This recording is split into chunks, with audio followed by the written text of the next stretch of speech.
Assalamualaikum warahmatullahi wabarakatuh. Halo semua, perkenalkan nama saya Ayu Kurniawati, NIM 630120089. Saya kelas 4C, Perbankan Syariah Fakultas Ekonomi dan Bisnis Islam, IAIN Salatiga. Nah, pada kesempatan kali ini, saya akan membahas tentang mekanisme debit dan kredit. Simak penjelasan ini ya.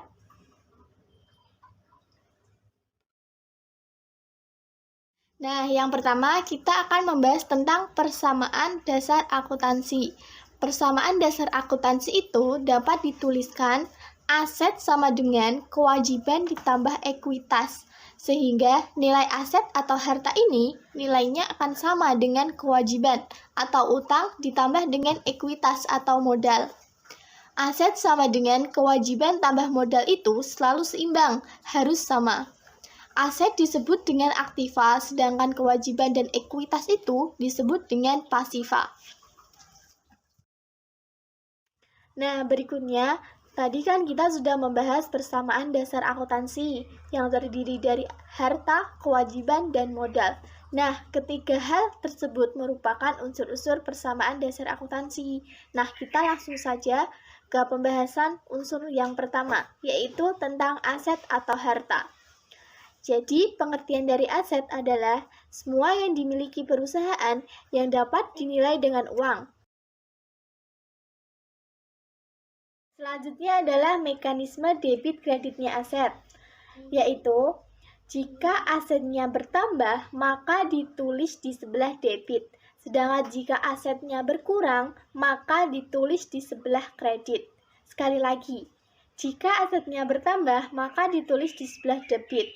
Sedangkan jika asetnya berkurang, maka ditulis di sebelah kredit.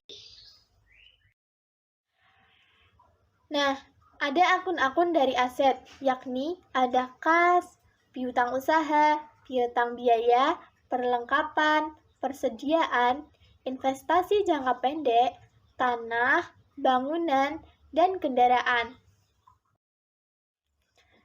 Unsur persamaan akuntansi yang kedua adalah kewajiban.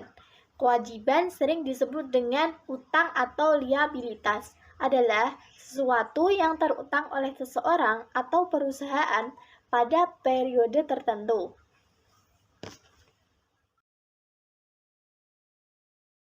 Nah, kemudian mekanisme debit kreditnya kewajiban, yaitu jika kewajiban bertambah ditulis di sebelah kredit, sedangkan kewajiban berkurang, maka ditulis di sebelah debit. Kebalikan dari aset. Sekali lagi, jika kewajiban bertambah ditulis di sebelah kredit, sedangkan kewajiban berkurang, maka ditulis di sebelah debit. Akun-akun yang terdapat di kewajiban atau utang antara lain 1. Utang usaha, 2. Utang biaya, 3. Utang jangka panjang.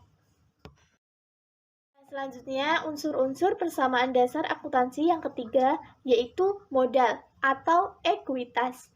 Pengertian dari modal adalah segala sesuatu yang dipergunakan untuk membangun atau memulai sebuah usaha.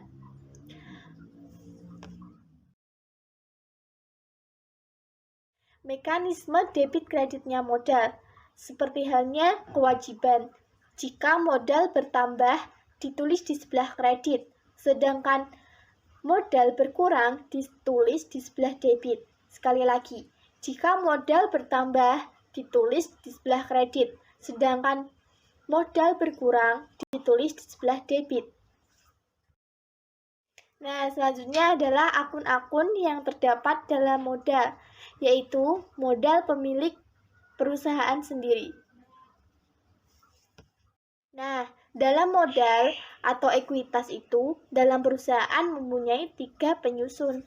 Yang pertama adalah pendapatan. Pendapatan ini sifat mekanismenya sama dengan modal, yakni jika pendapatan bertambah ditulis di sebelah kredit, sedangkan pendapatan berkurang ditulis di sebelah debit.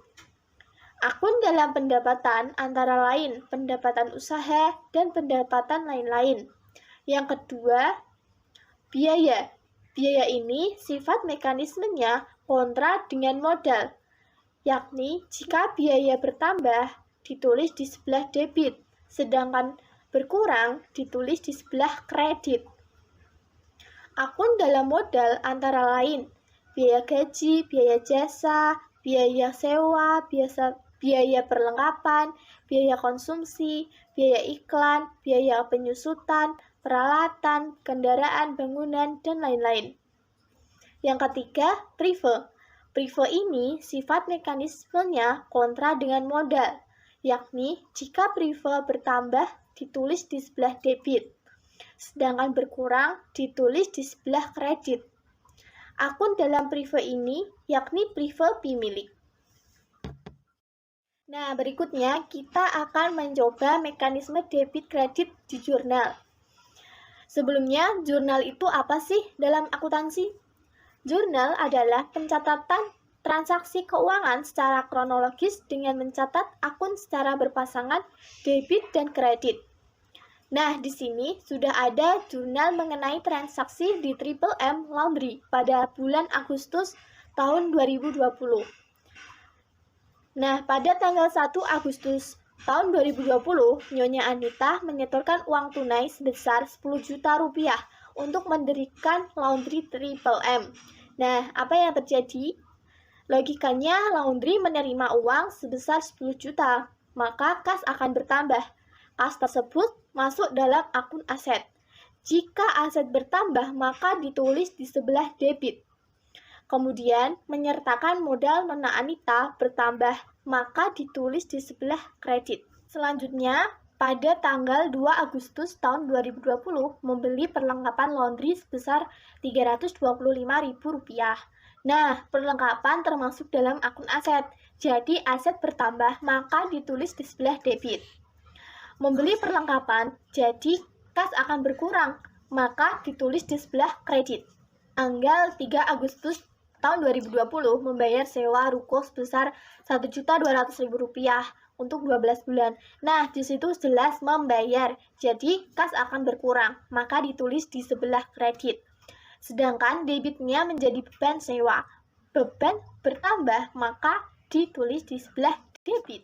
Pada tanggal 4 Agustus tahun 2020, membeli mesin cuci senilai Rp6 juta, dibayar tunai Rp2 juta, sisanya diangsur selama 6 bulan. Jelas, dalam jurnal tersebut, membeli mesin cuci. Mesin cuci termasuk dalam peralatan. Peralatan itu termasuk dalam akun aset, maka aset bertambah ditulis di sebelah debit. Kemudian di situ terdapat dua kredit. Yang pertama membayar tunai Rp2 juta. Karena membayar, maka kas berkurang, ditulis di sebelah kredit.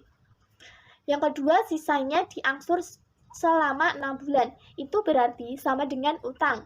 Jadi utang bertambah, maka ditulis di sebelah kredit dengan nilai Rp4 juta. Pada tanggal 5 Agustus tahun 2020, pekerjaan telah selesai dan menerima pembayaran senilai Rp750.000.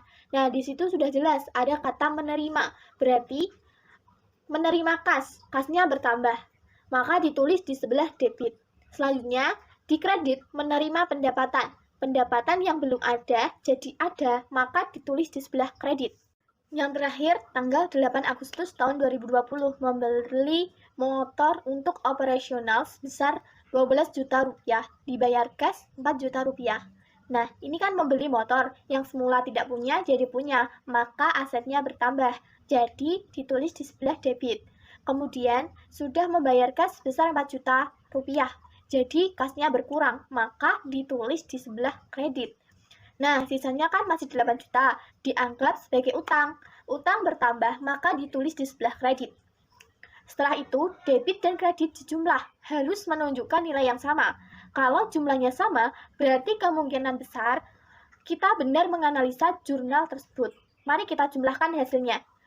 Di debit Rp30.275.000 dan di kredit Rp30.275.000 dan hasilnya sama.